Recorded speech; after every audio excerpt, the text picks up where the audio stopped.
Hello guys, అందరికీ నమస్తే. నేను మీ హారిక. నేను మీ యాంకర్ తేజ.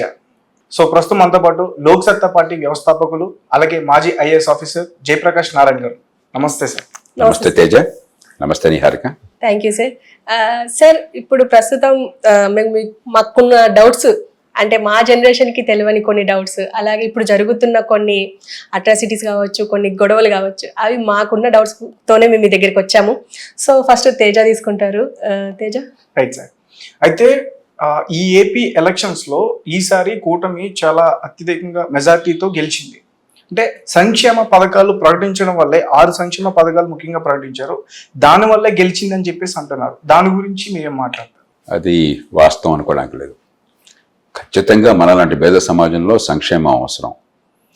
కానీ గత ప్రభుత్వం ఏం చేసింది? సంక్షేమం తప్ప పాలన లేదు. ఇంకా సంక్షేమమే పాలన, అభివృద్ధి అక్కర్లేదు. అభివృద్ధిని కోరే వాళ్ళంతా కూడా పెత్తందారులు. ప్రజలకు సంక్షేమమే కావాల్సింది. వర్గ పోరాటం జరుగుతోంది, ఈ భావం తీసుకొచ్చారు. సంక్షేమానికి ఓటైతే ఆ భావం నగ్గాల్సింది. ఇప్పుడు కొత్తగా కూటమిలోంచి వచ్చి కొత్తగా ప్రభుత్వం ఏర్పాటు చేసిన వారు ప్రతిపాదించింది ఏమిటంటే సంక్షేమం కావాలి, కానీ అభివృద్ధి కావాలి.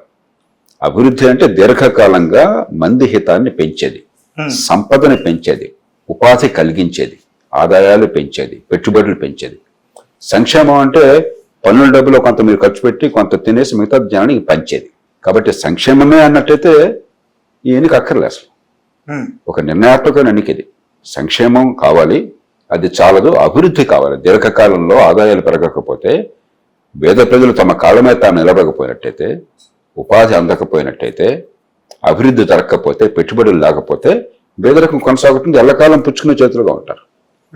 కాబట్టి ఇది సంక్షేమం వల్ల గెలిచారంటే పొరపాటు అవుతుంది. రెండోది, ఇది కేవలం సంక్షేమ అభివృద్ధి అంశాల మధ్య మాత్రమే పోరాటం కాదు, ఒక నైతిక పోరాటంలాగా వచ్చింది. లేకపోతే ఇంత పెద్ద ఎత్తున ఊవెత్తున దాదాపు అన్ని నియోజకవర్గాల్లో కూడా కూటమి గెలుపును గతంలో ప్రభుత్వంలో వాళ్ళు ఓటమి సాధ్యమయ్యేది కాదు. ఒక మోరల్ అప్సర్జ్. ఎందుకంటే మన దేశంలో చట్టబద్ధ పాలన లేదు, చట్టం ఉన్నవాడికి చుట్టంగా అయిపోయింది.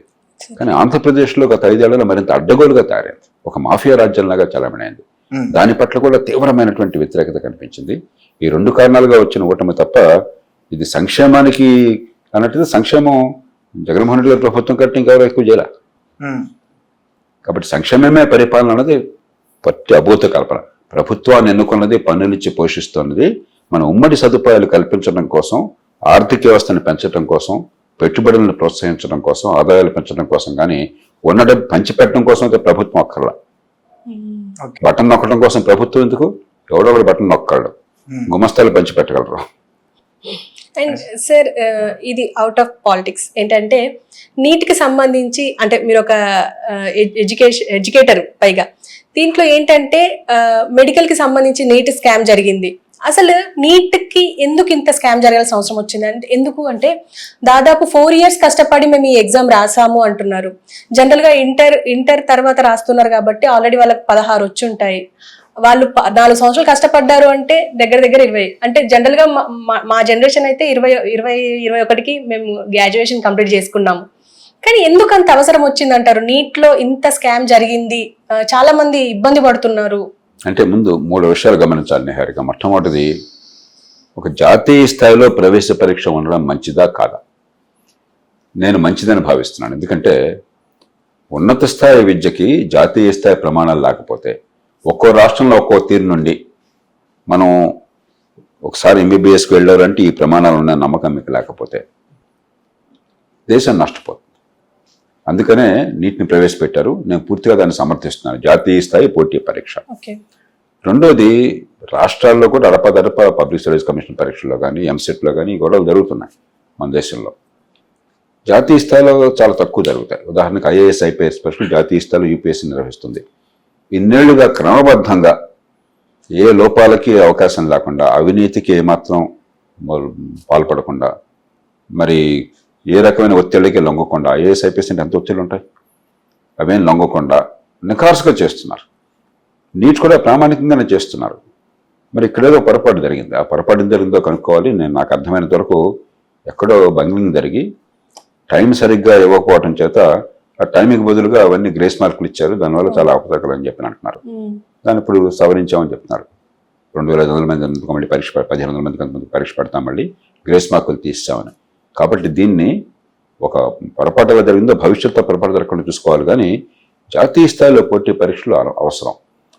అందున కొన్ని కీలకమైన వృత్తుల్లో మనకి ఆ నైపుణ్యం లేకపోయినట్టయితే సమాజానికి నష్టం. ఇది కేవలం విద్యార్థులు డిగ్రీ పొందడం కోసం లేకపోతే డిగ్రీలు చేరడం కోసం కాదు, ప్రాణాలని కాపాడే వృత్తిలో ఉన్నప్పుడు మంచి ప్రమాణాలు అవసరం. మన దేశంలోనేమో తల్లిదండ్రులకి కొన్ని వృత్తులే కంటి కానుతున్నాయి. ఈ మధ్య కొంచెం మారుతోంది, కానీ ఎంతసేపటికి మొట్టమొదటి ఆలోచించేది ఎంబీబీఎస్, ఆ తర్వాత కొంచెం ఇంజనీరింగ్, అది కూడా ఐఐటీల్లో మరో చోట, ఇలా తప్ప ఇంకోటి ఆలోచించట్లా. కానీ మారుతున్న సమాజంలో ఒక్కదానికి ఇంత గిరాక ఉండాల్సిన అవసరం లేదు. మిగతా వాటి కూడా గిరాక పెరుగుతుంది, కానీ కొంచెం ఆర్థికంగా భద్రత వచ్చినట్టయితే, ఆర్థిక వ్యవస్థ పెరిగితే, మన పిల్లలు ఏ పని చేసినా కూడా హాయిగా బతకగల నమ్మకం ఉంటే అప్పుడు కొద్దిగా ఒక్కదాని మీద ఒత్తిడి ఉండదు. ఇవాళ నీట్ లాంటి పరీక్షల మీద బాగా ఒత్తిడి అనమాట వాస్తవం. ఐఐటీలు చేరాలని చెప్పను, ఎంబీబీఎస్లో చేరడానికి నీట్ అన్న ఒత్తిడి అనమాట వాస్తవమేను. కాలక్రమేణా రెండు చేయాలి. ఒకటి, చాలా రకాల వృత్తులు ఉపాధులు కలగాలి, ఆర్థిక వ్యవస్థ పెరిగి మనకు పనికొచ్చేది, గౌరవప్రదమైనది, సమాజంలో అందరి ప్రయోజనాలు నెరవేర్చేది ఏ పనైనా కూడా మంచిది. కొన్ని గొప్పవి కొన్ని తక్కువ అనుభవం వదిలేసేయాలి. రెండోది, ఈ పరీక్షల్లో ఒత్తిడి కంటే వాళ్ళ అవగాహనని, వాళ్ళని నాలెడ్జ్ ఎలా ఉపయోగిస్తారని దాన్ని పరిశీలించి ఏర్పడుకోవాలి. బట్టి పట్టడం, కాపీ కొట్టడం కాకుండా. అప్పుడు క్రమక్రమంగా ఈ ఒత్తిడి కూడా తగ్గుతాయి. అండ్ ఇందులోనే రాజస్థాన్లో కోటా అనే ప్రదేశంలో కూడా చాలా మంది పిల్లలు సూసైడ్ చేసుకున్నారు అని చెప్పేసి కూడా వినిపిస్తూ ఉంటది. అందుకనే ఏమవుతుందంటే, తల్లిదండ్రులు పిల్లల ఆసక్తిని గురించి పట్టించుకోకుండా వాళ్ళకి ఆశలు ఉంటాయి. నా ఆశల్ని మీ ద్వారా తీర్చుకోవాలని మేము అనుకుంటాం. నేను కోరిన కళలు ఉంటాయి, ఏదో నా కళలు నాకు నెరవేరకపోతే మీ ద్వారా నెరవేర్చాలనుకుంటాం. మన దేశంలో తల్లిదండ్రులు పిల్లల్ని ప్రేమించినంతగా, ప్రాణం ఇచ్చేటంతగా ఇంకెక్కడ ఉండదు. అదే సమయంలో పిల్లలు బాగా ఎదగాలన్న కోరికతో వాళ్ళ ఆసక్తిని పట్టించుకుంటే ఒత్తిడి కూడా తీసుకొస్తున్నారు. తల్లిదండ్రులందరికీ నేను మనవి చేసేది ఏంటంటే, పిల్లలకి ఆసక్తి ఏది ఉంటే, ఏది ఇష్టమైతే ఆ ఇష్టమైన పని చేస్తే కష్టం ఉండదు, ఒత్తిడి ఉండదు, సంతోషంగా చేస్తారు. వాళ్ళకి ఇష్టం లేనిది తల్లిదండ్రులు చెప్పారని బలవంతంగా చేస్తే, అది నేర్చుకునే ప్రయత్నం చేస్తే, అది వంట పట్టకపోవచ్చు, ఆసక్తి లేకపోవచ్చు, తల్లిదండ్రులు నిరుత్సాహపరుస్తామని చెప్పి ఒత్తిడి ఉంటుంది, మానసిక సంఘర్షణ ఉంటుంది. రెండోది, మన పరీక్షలు, మన గొడవలో ఏమవుతుందంటే, పాఠశాల విద్య పూర్తిగా నాశనం అయిపోయింది. పేరుకి స్కూల్ పూర్తి చేయడం, మంచి మార్కులు రావడమే, కానీ బట్టి పట్టి కాపీ కొట్టడం తప్ప 180 మందికి విషయాలు అర్థం చేసుకుని నాలెడ్జ్ ఉపయోగించడం తెలియదు. ఎప్పుడైతే మీకు పునాదులు గట్టిగా లేవో మీ పేరు ఒత్తిడి మరింత పెరుగుతుంది. ఆ పైన ఈ పోటీ పరీక్షలు కూడా మీ జ్ఞాపక శక్తిని పరీక్షించే ఉన్నాయనుకోండి, మీ అవగాహనని, ఆ నాలెడ్జ్ ఉపయోగించే తీరుని కాకుండా, అప్పుడేమవుతుంది, ఒత్తిడి మరింత పెరుగుతుంది. విషయం మీకు పట్టుబడితే దాన్ని ఎలా ఉపయోగించాలో మీకు తెలిస్తే ఒత్తిడి ఉండదు. ఎంత పరీక్షని అవలోలుగా అనిపిస్తుంది. విషయం అర్థం కాకుండా బట్టి ఆ చివరి క్షణంలో నేను చదివింది వస్తుందా లేదా, చదవంది వస్తుందేమో, వస్తే ఏమవుతుంది, ఈ భయము, ఆందోళన, దీని నుంచి ఈ సంఘర్షణ, దాని దగ్గర ఆసక్తి లేని అంశాలు, వీటి వల్ల ఈ సమస్యలు వస్తున్నాయి. మన తల్లిదండ్రులు పిల్లల్ని అపారంగా ప్రేమిస్తారు, కానీ ఆ ప్రేమ ఇంత భయంకరమైన ఒత్తిడిగా మారకుండా కాస్త పిల్లల ఆసక్తిని గమనించి విద్య ఏర్పాట్లు చేయడము, పాఠశాల విద్య ప్రమాణాలు మంచిగా ఉండేది. మన తెలివితేటలు వికసించాలంటే స్కూల్ ఎడ్యుకేషన్ తప్ప ఇంకో మార్గం లేదు. కాబట్టి పాఠశాల విద్యను నిజంగా బాగు చేసి, ఈ బట్టి పట్టేది కాకుండా విషయం అర్థమయ్యేట్టుగా, అర్థం చేసుకున్న దాన్ని ఉపయోగించే శక్తి ఉండేట్టుగా చేయడం, ఈ రెండు చేస్తే చాలా మేరకు ఒత్తిడి తగ్గుతుంది. సార్, ఇప్పుడు తెలంగాణలో కాంగ్రెస్ పార్టీ ఉచిత బస్సు ప్రయాణం అని చెప్పేసి ఒకటి ప్రకటించింది. ఆల్మోస్ట్ ఇక్కడ పెట్టారు, జరుగుతూ ఉంది. అలాగే ఇప్పుడు కూటమితో ఏర్పడిన కొత్తగా వచ్చిన ప్రభుత్వం టీడీపీ, అలాగే జనసేన, బీజేపీ, ఈ పార్టీ కూడా అక్కడ ఉచిత బస్సు ప్రయాణం అని ప్రకటించింది. అంటే తెలంగాణలో ఎంప్లాయ్మెంట్ ఉన్నా కానీ ఇక్కడ పెద్దగా సక్సెస్ అవ్వలేదని నాకు అనిపించింది. ఇప్పుడు అక్కడ అన్ఎంప్లాయ్మెంట్ ఉంది ఆంధ్రప్రదేశ్లో, అది ఉచిత బస్సు ప్రయాణం అక్కడ మహిళలకు పెట్టారు, అది వర్కౌట్ అవుతుందా, మీరేం చెప్తారు? ఇప్పుడు ఇవన్నీ ఏంటంటే కర్ణాటకలో ప్రారంభమైంది ఉచిత బస్సు ప్రయాణం, ఇంకెక్కడ ఢిల్లీలో కూడా చేసినట్టు. ఢిల్లీ నిజంగా ఒక రకంగా ఆప్ వీటన్నిటికీ తెరతీసింది.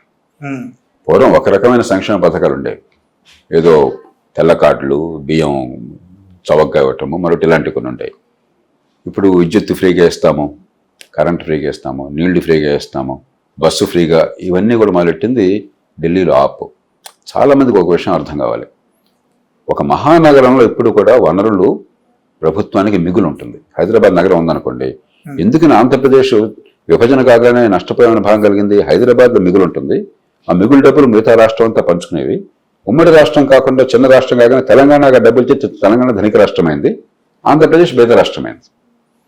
ఢిల్లీని పాలించే వాళ్ళకి ఢిల్లీలో పుష్కలంగా, ఢిల్లీ దేశంలో అత్యంత సంపద ఉన్న నగరం, తలసరి ఆదాయం ఢిల్లీలో అత్యధికంగా ఉంది. కాబట్టి ఢిల్లీలో ఇలాంటివన్నీ చేయడం చాలా తేలిక, అది గొప్ప విషయం కాదు. దానికి అది ప్రతిభ అక్కర్లేదు, తెలివితేటలు అక్కర్లేదు, దేశ ప్రజల పట్ల మమకారం అక్కర్లేదు, ఓట్ల కోసం రకరకాల విన్యాసాలు చేయొచ్చు. దాన్ని అనుకరించి వివిధ రాష్ట్రాలు మొదలెట్టినాయి. కర్ణాటకలో చేసింది, తెలంగాణలో చేశారు, దాన్ని చూసి ఇప్పుడు ఆంధ్రప్రదేశ్లో మొదలెట్టారు. వస్తే దేశం అంతా పాకుతుంది. అంచేత నేను మొట్టమొదటి చెప్పేది సంక్షేమ పథకాలు అవసరం, కానీ సంక్షేమమే పరిపాలనగా అనుకున్నట్టయితే, సంక్షేమం పేరుతో అప్పుల భారాన్ని వచ్చే తలం మీద పెడితే ఏమవుతుంది, ఈవేళ మనం తినేదానికి మన పిల్లల మీద అప్పుల భారం పడుతుంది. మన కుటుంబాల్లో ఏ తల్లిదండ్రులు కూడా అప్పు చేసి పప్పు కూడా చేయమంటారు.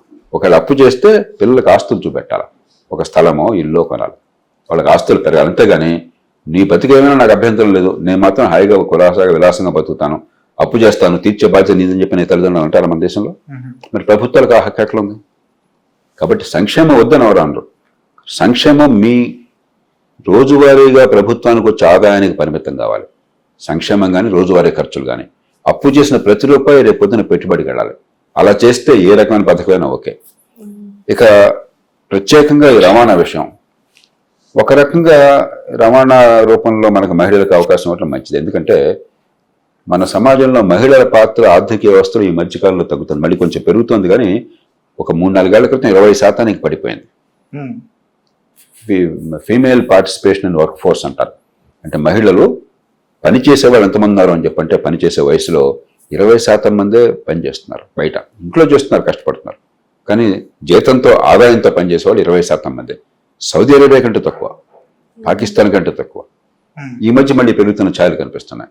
కాబట్టి మహిళలకు కనుక ఖర్చు లేకుండా ప్రయాణాలు అని చెప్పంటే, కొంత సరదాగా విలాసాలకు వెళ్ళినా కూడా ఆర్థిక కార్యకలాపాలు కుటుంబానికి భారం అనిపించదు. కాబట్టి ఆడపిల్లని ప్రోత్సహించే అవకాశం ఉంది. కాబట్టి తప్పులేదు, కానీ ఇచ్చే తీరు వేరే రకంగా ఉండాలి. ఉదాహరణకి ఒక వౌచర్ ఇచ్చారనుకోండి, అప్పుడు ఏమవుతుందంటే పోటీ ఉంటుంది, ఆర్టీసీ కానీ మిగతా బస్సులు కానీ, అలాగే మెట్రో కానీ. ఇప్పుడు ఏమవుతుంది, ఆర్టీసీకి డబ్బులు లేకుండా పోతున్నాయి, ఎక్కిరిసి మహిళలు వెళ్ళినా కూడా, మహిళలు ఎప్పుడైతే ఆర్టీసీకి వెళ్తారో ఫ్రీ అని చెప్పని ప్రైవేట్ ట్రాన్స్పోర్ట్ అంతా కూడా వెలవెలబోతున్నాయి, ఒక డిమాండ్ లేక. చివరికి ఆ సంస్థలకు ప్రభుత్వం సహాయం డబ్బులు లేదు, అంతా గందరగోళం అవుతున్నది. అంచేత సంక్షేమ పథకాలు ఏమి ఇవ్వాలనేది ఆ రాష్ట్ర ప్రభుత్వం ఇష్టం. కానీ ఖచ్చితంగా మీకున్న రోజువారీ వనరుల లోపల, ఈ సంవత్సరం మీకు వచ్చే ఆదాయం లోపల తప్ప అప్పు చేసి పప్పు కూడా తినే పరిస్థితి ఉండకూడదు. మనం ఆ క్రమశిక్షణ పాటించాలి. దానికోసం జాతీయ స్థాయిలో కొన్ని కట్టుదిట్టాలు చేయాలి. లేకపోతే కాలక్రమేణా వీళ్ళు ఓట్ల కోసం చెప్పి అప్పుల భారాన్ని పెంచి మన పిల్లల నడ్డి వరకు కొట్టేస్తారు.